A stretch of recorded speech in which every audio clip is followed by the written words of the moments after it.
और कार्यकर्ताओं को जो दिशा निर्देश दिए हैं, बिल्कुल चुनाव नजदीक है सर, तो आप झारखंड में बैठे हैं, छपरोली बोला जाता है, तो कैसे सेंध लगाएंगे? क्या कार्यकर्ताओं को आपने अपने कार्यकर्ताओं को दिशा निर्देश दिए जिससे विजय मिले?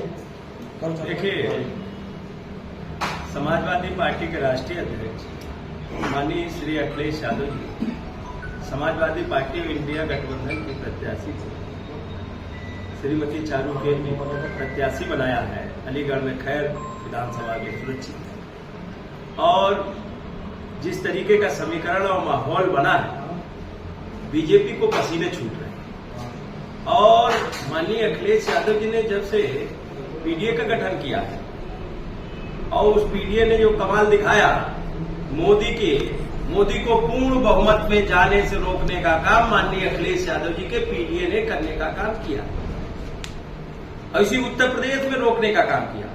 और ये विधानसभा 24 का जो इलेक्शन हुआ उसमें ये विधानसभा जीती है और अब तो और वोट बढ़ गया। 24 में लोगों को अगर ये पता होता इतनी सीटें आएंगी तो सीटें आती 75। ये तो अफवाह फैलाते रहे बीजेपी के लोग कि सब सीटें जीतेंगे, 80 लोकसभाएं जीतेंगे। लेकिन माननीय अखिलेश यादव जी की रणनीति ने, इंडिया गठबंधन ने इनको उत्तर प्रदेश में पूर्ण बहुमत से जाने से रोकने का काम किया देश की गति पे। और उसी तरीके से अब तो खुल गया चुनाव। अब तो लोगों को पता लग गया कि माननीय अखिलेश यादव और माननीय अखिलेश यादव जी के पीडीए में क्या दम है। अब तो एक तरफा चुनाव है। मैं तो पूर्वांचल भी घूम के आ रहा हूं। इस बार देखना 9 की 9 सीटें समाजवादी पार्टी और गठबंधन जीतने का काम करेगा। और ये कई सीटें इन्होंने बेईमानी से पार्लियामेंट में भी जीती, कई सीटें। उसके बावजूद भी 37 सीटें समाजवादी पार्टी और गठबंधन की हमारी मिला के 43 सीटें जीतने का काम हुआ है। सर, अभी 2 दिन पूर्व में उत्तर प्रदेश के मुख्यमंत्री योगी आदित्यनाथ जी ने में सभा की, उन्होंने बताया कि कटोगे तो कटोगे। इसमें से क्या है? देखिए, बीजेपी के पास कुछ नहीं है। वो बीजेपी अब तो आपस में लड़ रही है, क्योंकि इनका काम ही लड़ाने का है। ये अंग्रेज जैसे कहते थे डिवाइड एंड रूल, बांटो और राज करो। आज इनके पास क्या है? डबल इंजन की सरकार 3 बार सेंट्रल में बन चुकी, 2 बार उत्तर प्रदेश में बन चुकी। अभी आज सड़कें तक तो बना नहीं पाए, सड़कें तक तो बना नहीं पाए, जाम लग रहा। इसी विधानसभा का मंत्री भी रहा है। तो ये बताइए क्या है विकास? विकास तो है नहीं, कुछ बताने को है नहीं। तो उठपटांग बातें करते हैं। ये मुख्यमंत्री की भाषा शैली नहीं होनी चाहिए।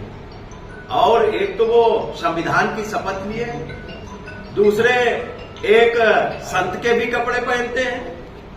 तो उनको तो इससे नहीं, तो इससे तो क्या उजागर होता है? ये क्या अपने को बताना चाहते हैं? अब न कोई बंटने वाला है, न कोई कटने वाला है। एकजुट होकर चट्टान बन के पीडीए खड़ा है माननीय अखिलेश यादव जी के साथ में। अब इसका मुकाबला कोई न मुख्यमंत्री जी कर सकते हैं, योगी जी, और न मोदी जी कर सकते हैं। हार तो मोदी जी भी रहे थे। इसलिए हमारी 9 की 9 सीटें जीतेंगी। और ये जीत से घबरा रहे हैं। नहीं तो ये इलेक्शन तो हमारा होना चाहिए था 1 महीने पहले, जब पंजाब और जम्मू कश्मीर और हरियाणा के साथ में होना चाहिए था। जम्मू कश्मीर और हरियाणा के साथ हुआ, उसमें होना चाहिए था।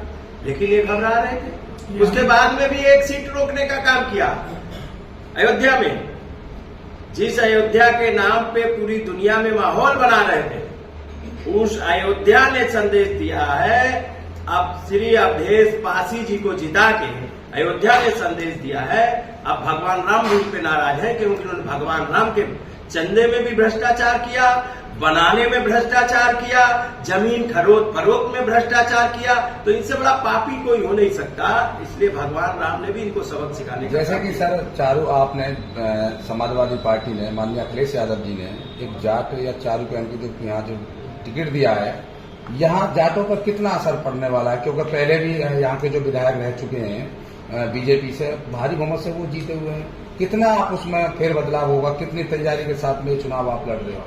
ये चुनाव आप देखना, ऐतिहासिक मतों से श्रीमती चारूकेन जीतेगी। जाट ही नहीं, जाट तो नामबंद हो ही रहा है। भारी संख्या में दलित बिरादरी के लोग, भारी संख्या में पिछड़ी जात के लोग और भारी संख्या में बीजेपी के भी नाराज लोग आज समाजवादी पार्टी और गठबंधन के लोगों को मदद कर रहे हैं। इनका कार्यकर्ता नहीं लड़ा रहा चुनाव, कार्यकर्ता इनके कारनामे जान चुका है।